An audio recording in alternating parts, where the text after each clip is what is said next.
कार्यक्रम के पुण्यार्जक हैं सौभाग्य कोहिनूर श्रीमान संजय जैन, श्रीमती ममता जैन परिवार, ग्रेटर कैलाश दिल्ली। सौभाग्य भक्त श्रीमान विजेंद्र जैन, श्रीमती निर्मल जैन परिवार, गुरुग्राम। सौभाग्य भक्त श्री मनीष गोधा, श्रीमती सपना गोधा, गोधा एस्टेट परिवार, इंदौर। सौभाग्य भक्त श्रीमती कुंती देवी जैन, श्री राजीव जैन, श्रीमती मीनाक्षी जैन, कावेरी जैन, उदय जैन, सिविल लाइंस परिवार, दिल्ली। सौभाग्य भक्त Shri Amit Jain, CA, Shrimati Anshul Jain, Anshika Jain, Anuttar Jain, green park परिवार, दिल्ली। सौभाग्य भक्त श्री राजीव जैन, श्रीमती साक्षी जैन, श्री आयुष, श्रीमती दिशा अगड़िया, श्री नमन जैन, श्रीमती ईशा जैन परिवार, गुड़गांव। सौभाग्य भक्त श्री आलोक जैन, श्रीमती पायल जैन, कनिष्का जैन, शौर्य जैन परिवार, भजनपुरा, दिल्ली।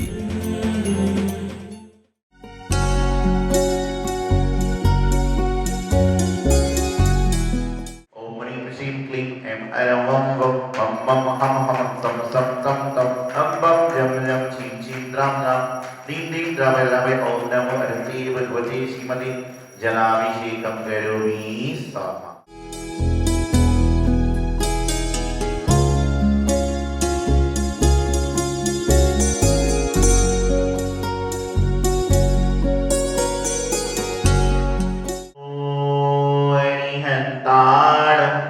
नमो सिद्धाणं नमो वायिनीयाणं नमो वैघायाणं नमो योगी सप्तसाहोणम्। ओम नमः श्रीदेव्यां, ओम नमः श्रीदेव्यां, ओम नमः श्रीदेव्यां, श्री वीतरागाय नमः। ओम नमो हरति भगवते श्रीमते श्री पारसिद्धंकराय द्वादश पुरुषोत्तम सर्वज्ञाय सर्वमोय सिद्धाय बुद्धाय परमात्मने परम सुखाय लोकमय व्याप्ताय अनंत संसार चित्त परिवर्तनाय अनंत दृष्टाय अनंत ज्ञानाय अनंत सुखाय सिद्धाय बुद्धाय गुरुशंकराय सत्य ज्ञान गुणेश्वरी का श्रावक श्राविका ब्रह्म चतुर्सर्ग सर्वविनाशनाय घातिकर विनाशनाय घातिकर विनाशनाय।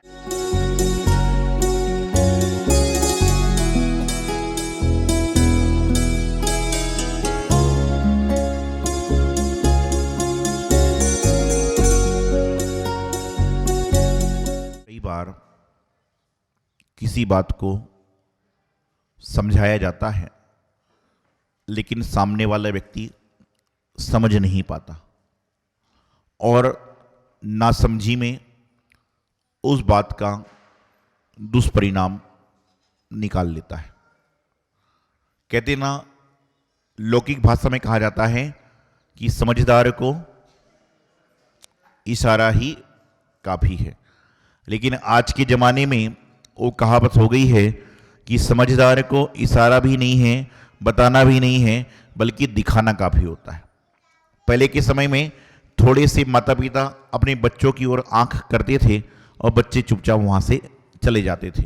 और आज के ज़माने में जब कहीं फंक्शन हो रहा है और माता पिता साथ में हैं और माता पिता यदि कुछ बात बोल रहे हैं तो बच्चे आंख दिखाते हैं कि मेरे फ्रेंड्सों के सामने तो कुछ मत बोलो, तो माता पिता चुप हो जाते हैं। परिवर्तनशील दुनिया है। इस परिवर्तनशील दुनिया में सब चीज़ बदल रही है, लेकिन ध्यान रखना, हर चीज़ बदल सकती है, लेकिन जीवन में यदि कभी नहीं बदलेगा तो वह है संस्कार। संस्कार जीवन में कभी बदलने वाले नहीं हैं। संस्कार जो पहले थे वो आज हैं और संस्कार कल भी रहेंगे। जो संस्कार आप अपने बच्चों पर देते हो वह हमेशा हमेशा उनके जीवन में रहा करते हैं। जिस तरह से आपकी जेब में 2000 रुपये का नोट है, लेकिन उस पर गवर्नर के हस्ताक्षर नहीं है, तो क्या वह नोट चलेगा? चाहे आप कितने लाखों करोड़ रुपए बैंक में रख लो, बैंक से निकाल कर घर में रख लो, लेकिन यदि आपने नकली नोट निकालनी है, बैंक से, दुकान से कहीं पर ले आए हो जिस पे गवर्नर का साइन नहीं है, तो मैं समझता हूं कि वह सारे नोट नहीं बल्कि कागज के टुकड़े से भी बेकार हैं। खाली कागज का टुकड़ा होगा तो उस पर आप कुछ लिख सकते हो, लेकिन यदि भरा टुकड़ा होगा तो उस पर आप कुछ नहीं लिख सकते, क्योंकि खाली कागज पर लिखोगे तो किसी का कल्याण हो जाएगा और भरे कागज पर लिखोगे तो मिटाकर लिखने का प्रयास करोगे तो आप नुकसान कर बैठोगे। तो जीवन में नोट वही कार्यकारी होता है जिस पर संस्कार की मोहर लगी हो। उसी प्रकार से इंसान का जीवन भी वही कार्यकारी हुआ होता है जिस पर उस पर गुरु रूपी संस्कार की मोहर लगी हो, परमात्मा रूपी संस्कार की मोहर लगी हो, जिनवाणी रूपी संस्कार की मोहर लगी हो। तो मैं बात चल रही थी, कुछ लोग समझाने से समझते हैं, कुछ लोग दिखाने से समझते हैं और कुछ लोग बताने से समझते हैं, और कुछ लोग ऐसे होते हैं कि बारिश हो रही है और उल्टा घड़ा रखा हुआ है, उनको कोई फर्क पड़ने वाला नहीं है, कितना भी बारिश होता जाए लेकिन घड़े के अंदर पानी जाने वाला नहीं है। क्यों? क्योंकि उल्टा है। उसी तरह से कुछ इंसान ऐसे होते हैं कि महाराज कुछ भी बोलो, माता पिता कुछ भी बोलें, परमात्मा कुछ भी बोलें, जिनवाणी कुछ भी सुनाए, लेकिन हमें तो जो करना है वही करना है। ध्यान रखना, जो स्वर्ण सुनार के द्वारा पीटा जाता है, तपाया जाता है, वह स्वर्ण आभूषण बनता है तो गले में पहना जाता है। कभी आपने सुना कि सोने के बिस्किट को किसी ने गले में पहना? कभी नहीं सुना होगा, और ना कभी सुन सकते हो, क्योंकि सोने के बिस्किट में कुछ नहीं होता, वो कारीगर के द्वारा पीटा नहीं जाता है, कारीगर के द्वारा तपाया नहीं जाता है। जब तक इंसान गुरु के मार्गदर्शन में, माता पिता के मार्गदर्शन में, जिनवाणी मां के मार्गदर्शन में तपाया नहीं जाएगा, तब तक उसके जीवन का कोई महत्व नहीं होता। जिस तरह से नोट पर गवर्नर का साइन नहीं होगा तो उस नोट का कोई महत्व नहीं है, उसी प्रकार से आपके जीवन में गुरु रूपी संस्कार का रोपण नहीं होगा तो आपके जीवन का कोई महत्व नहीं है। समझदार कौन से होते हैं? यहां पर बहुत सारे लोग बैठे हुए हैं, और यदि संत का प्रवचन चल रहा है तो वह व्यक्ति आएगा, चुपचाप धीरे से पीछे से निकलकर चला जाएगा। यह समझदार की निशानी है। और ना समझ कौन होता है? आ रहा है, संत इशारा कर रहे हैं, साधवी इशारे कर रहे हैं, चैनल वाले इशारा कर रहे हैं, आप भी इशारा कर रहे हो, लेकिन वह चला ही जा रहा है। ये ना समझ की निशानी है। समझदार इंसान को बताने की आवश्यकता नहीं पड़ती, दिखाने की आवश्यकता नहीं पड़ती, वह अपने आप समझ जाता है। और ना समझ को कितना भी बताते जाओ, वह तो उल्टे घड़े के रूप है कि जितना ही पानी गिरे लेकिन उसमें आने वाला नहीं है। और कुछ चीजें क्या होती हैं, नासमझी में हो जाती है। एक बार जब हम लोग कर्नाटक की यात्रा में थे 2006 में, गोमटेश्वर मस्काभिषेक के लिए 2006 में हुआ था ना, और 2018 में हुआ था। तो एक ग्राम में हम ठहरे थे, साथ में एक ब्रह्मचारी थे। तो ब्रह्मचारी जी को बाल कटवाना थे। तो मैंने, ये जो संत थे, काल्पनिक सी बातें होती हैं, उन्होंने किसी गांव के आदमी को बुलाया और कहा कि नाई को बुला कर लाओ। क्या कहा? नाई को बुला कर लाओ। तो कर्नाटक का एक आदमी आया, कहने लगा महाराज जी मैं नाई को नहीं बुलाऊंगा। महाराज बोले नाई को बुला कर लाओ। बोले महाराज जी नाई को नहीं बुलाऊंगा। महाराज बोले नाई को बुला कर लाओ। बोले महाराज जी नाई को मैं मंदिर में कैसे ला सकता हूं? तो महाराज बोले कोई बात नहीं, मंदिर के बाहर लाओ। वो बोले नहीं, हमारे यहां पर, हमारे गांव में नाई मंदिर में नहीं आता। जब वार्तालाप बढ़ती गई तो इतने में एक आदमी ऐसा था जो कर्नाटक को भी और हिंदी को समझता था, वह महाराज जी के भाव को समझ गया। उसने कहा कि महाराज जी नाई मतलब बाल कटिंग करने वाला, और कर्नाटक में नाई को मतलब क्या होता है? कुत्ता होता है। तो महाराज बोले थे नाई को बुलाओ कि जिससे बाल काटे जाएं, और वो सोच रहा था आदमी नाई मतलब कुत्ते को लाओ। तो महाराज कुत्ते को क्यों बुला रहे? क्या था कि नाई मतलब सैलून वाला, और नाई मतलब वहां पे होता है कुत्ता। तो वो सोचता है कि भाई नाई को क्यों बुलवा रहे हैं, और महाराज जी क्या चाह रहे थे? नाई मतलब बाल काटने वाला। तो इस तरह से नासमझी हो जाती है। लेकिन ये क्या है? ये कंफ्यूजन है। लेकिन आज हम लोग क्या कर रहे हैं? जान जन के कार्य को विकृत करते हैं। ये हमारे जीवन को नुकसान देने वाला होता है। तो हमारे जीवन में बहुत सारी क्रियाएं हैं, बहुत सारे कार्य हैं, और हम उन कार्यों को करने का प्रयास करते हैं। कल तारीख है 22, और सभी लोग जानते हैं कल 22, फिर 23, फिर 24 और फिर 25। और 25 तारीख को क्या होगा? भगवान महावीर स्वामी का महामोक्ष कलंक महोत्सव मनाया जाएगा। आप सभी लोग मोक्ष कलंक मनाते हैं सालों से, लेकिन कभी आपने अपने मन में यह भावना भाई कि हे भगवान हमारे जीवन का कल्याण कब होगा? आप कल्याणक तो कई सालों से मना रहे हो, लेकिन आपने कभी अपने जीवन में कल्याण करने की भावना भाई?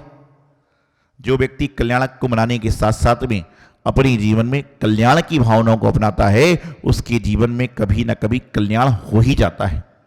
लेकिन बस भगवान महावीर स्वामी का मोक्ष कलंक होगा तो कोई बूंदी का लड्डू चढ़ाएगा, कोई शक्कर का चढ़ाएगा, कोई गोला चढ़ाएगा, कोई सुपारी चढ़ाएगा, कोई चावल चढ़ाएगा, और कोई इस चक्कर में रहेगा कि कब भगवान के मंदिर में लड्डू चढ़े और घर में मुझे लड्डू खाने को मिले।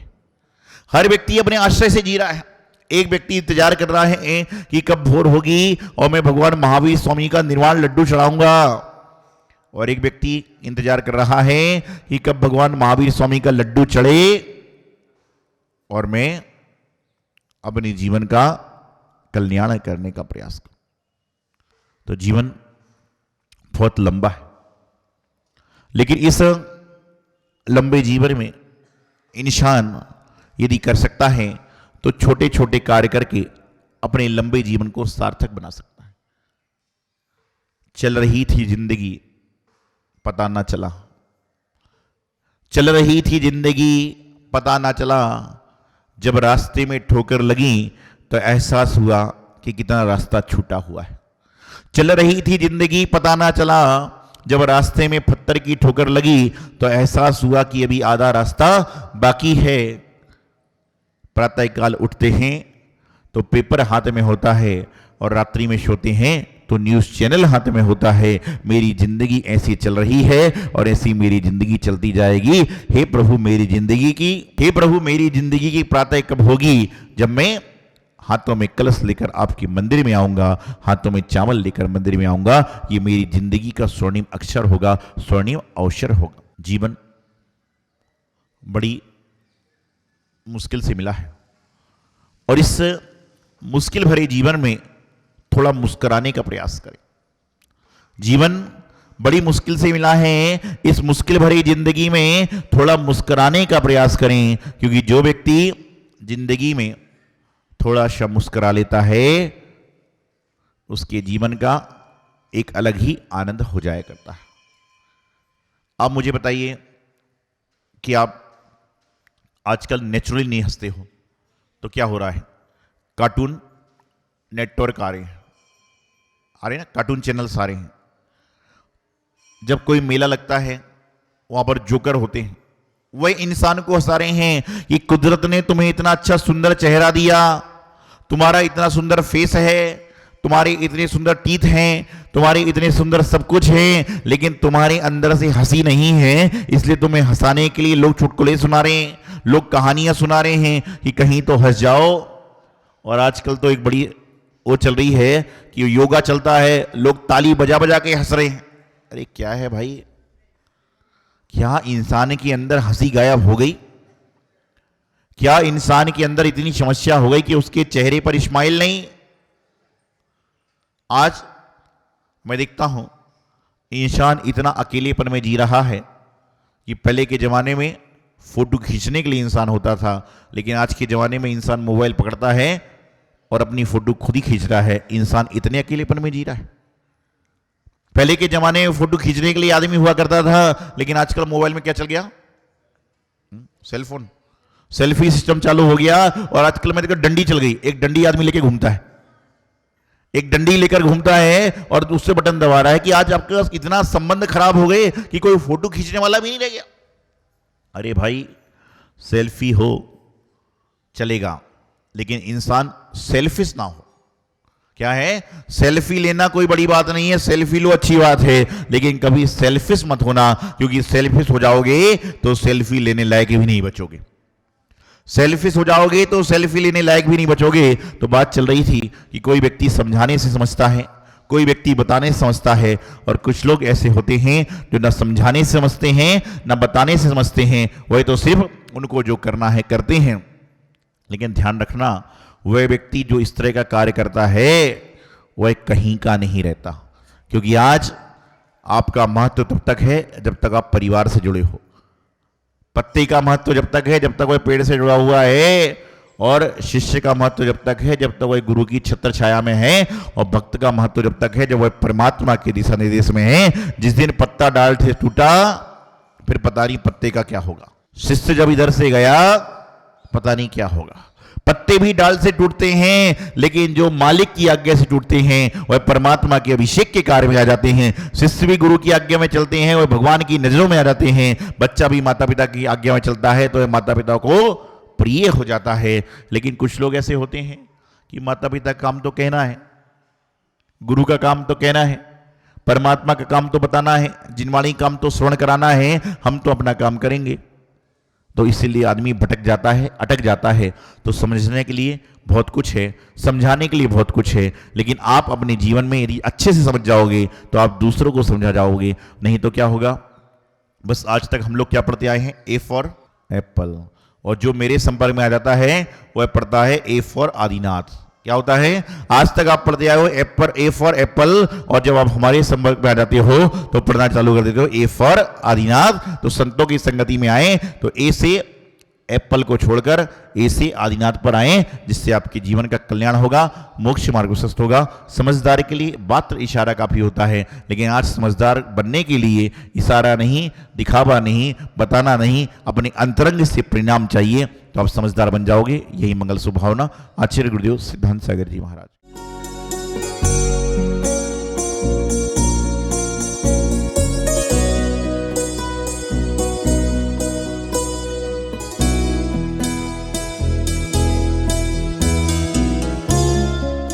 सौभाग्य कोहिनूर श्रीमान संजय जैन, श्रीमती ममता जैन परिवार, ग्रेटर कैलाश दिल्ली। सौभाग्य भक्त श्रीमान विजेंद्र जैन, श्रीमती निर्मल जैन परिवार, गुरुग्राम। सौभाग्य भक्त श्री मनीष गोधा, श्रीमती सपना गोधा, गोधा एस्टेट परिवार, इंदौर। सौभाग्य भक्त श्रीमती कुंती देवी जैन, श्री राजीव जैन, श्रीमती मीनाक्षी जैन, कावेरी जैन, उदय जैन, सिविल लाइंस परिवार, दिल्ली। सौभाग्य भक्त Shri Amit Jain, CA, Shrimati Anshul Jain, Anshika Jain, Anuttar Jain, green park परिवार, दिल्ली। सौभाग्य भक्त श्री राजीव जैन, श्रीमती साक्षी जैन, श्री आयुष, श्रीमती दिशा अगड़िया, श्री नमन जैन, श्रीमती ईशा जैन परिवार, गुड़गांव। सौभाग्य भक्त श्री आलोक जैन, श्रीमती पायल जैन, कनिष्का जैन, शौर्य जैन परिवार, भजनपुरा, दिल्ली।